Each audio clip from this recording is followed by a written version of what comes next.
Hello दोस्तों, मेरा नाम दीपक कुमार है। मैं आज आप लोग को बताने वाला हूँ कि जीरो फैक्टोरियल 1 क्यों होता है। ठीक है, चलिए।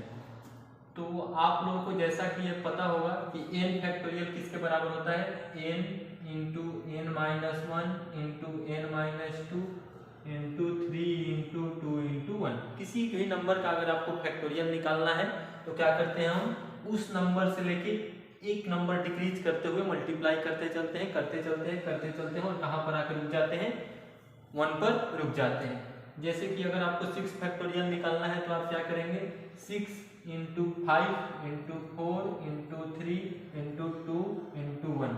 ये आपका वैल्यू जो आता है किसके बराबर आता है, 720 के बराबर। ठीक है दोस्तों, उसी तरीके से अगर आप 5 फैक्टोरियल निकालोगे तो आपका क्या आएगा, 5 इंटू 4 इंटू 3 इंटू 2 इंटू 1। अब ध्यान से देखना दोस्तों, इसका वैल्यू तो आप लोग कैलकुलेट कर लेंगे। इसका वैल्यू आता है 120 के बराबर।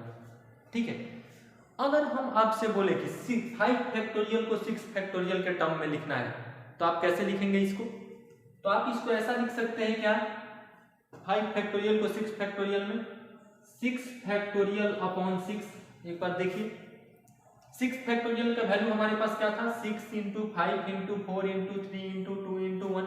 अगर हम इसको 6 से डिवाइड कर देंगे तो ये 6 और ये 6 क्या हो जाएगा, कैंसिल आउट। तो हमारे पास बचेगा क्या, यही बचेगा, ये और ये तो हमारा कैंसिल आउट हो जाएगा। तो हमारे पास बचेगा क्या, ये डिट्टू सेम चीज बचेगा। ठीक है, 5 फैक्टोरियल को हम लोग क्या लिख सकते हैं, 6 फैक्टोरियल अपॉन 6। इसी को रेफरेंस मान के हम ऐसा लिख सकते हैं क्या, 4 factorial is equal to 5 factorial upon 5। ये 5 और ये 5 कैंसिल आउट हो जाएगा, हमारे पास बचेगा क्या, 4 फैक्टोरियल। सेम उसी तरीका से हम लोग 3 फैक्टोरियल को लिख सकते हैं 4 फैक्टोरियल अपॉन 4। सेम इसी तरीका से हम लोग 2 फैक्टोरियल को लिख सकते हैं 3 फैक्टोरियल अपॉन 3। ठीक है दोस्तों, तो यहां से उसी तरीका से आप देखेंगे तो 1 फैक्टोरियल को हम लोग क्या लिखेंगे, 1 फैक्टोरियल को हम लोग क्या लिखेंगे, 2 फैक्टोरियल अपॉन 2।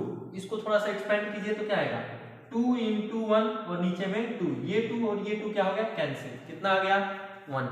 तो आपको ये तो पता चल गया कि 1 फैक्टोरियल का वैल्यू किसके बराबर होता है, 1 के बराबर।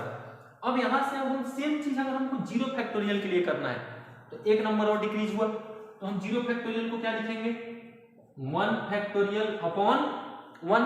और अभी हमको पता चल गया है कि 1 फैक्टोरियल 1 होता है और डिनोमिनेटर में भी 1 है, कैंसिल होकर कितना आ गया, 1। तो दोस्तों यहां से देखें आप लोग, 1 फैक्टोरियल का भी वैल्यू किसके बराबर आ गया, 1 के बराबर, और 0 फैक्टोरियल भी किसके बराबर आ गया, 1 के बराबर। चलिए, तो एक बार अच्छे से देख लीजिए। यहां से हम आपको एक और मजेदार चीज बताते हैं। आपको यह भी बताया जाता है कि निगेटिव नंबर का जो फैक्टोरियल होता है वो क्या होता है, नॉट डिफाइंड। ये भी यहां से प्रूफ हो गया। एक स्टेप आप देखेंगे और प्रूफ हो जाएगा, एक स्टेप आप देखेंगे और क्या हो जाएगा, प्रूफ हो जाएगा। अब ध्यान से देखेंगे दोस्तों, अगर हमको -1 का फैक्टोरियल निकालना है तो इसी सीक्वेंस को फॉलो करते हुए -1 का फैक्टोरियल क्या होगा, 0 फैक्टोरियल अपॉन 0। ठीक है दोस्तों, 0 फैक्टोरियल का वैल्यू अभी हमारे पास क्या आया है, 1। यहां पर 1 हमने ले लिया और अपॉन 0, और हमको ये बताया जाता है कि समथिंग अपॉन 0, चाहे कोई भी नंबर रहे, अगर डिनोमिनेटर में 0 आ गया तो क्या होगा दोस्त, ये हो जाएगा आपका नॉट डिफाइन। क्या हो जाएगा, नॉट डिफाइन। इसी स्टेप को फॉलो करेंगे तो -2 का फैक्टोरियल अगर आपको निकालना है तो क्या होगा दोस्त, -1 का फैक्टोरियल अपॉन -1, और यहां से -1 क्या हो गया है, नॉट डिफाइन। क्या हो गया है, नॉट डिफाइन। तो आगे कोई भी निगेटिव नंबर आप लेंगे उसका फैक्टोरियल क्या आएगा, हमेशा नॉट डिफाइन ही आएगा।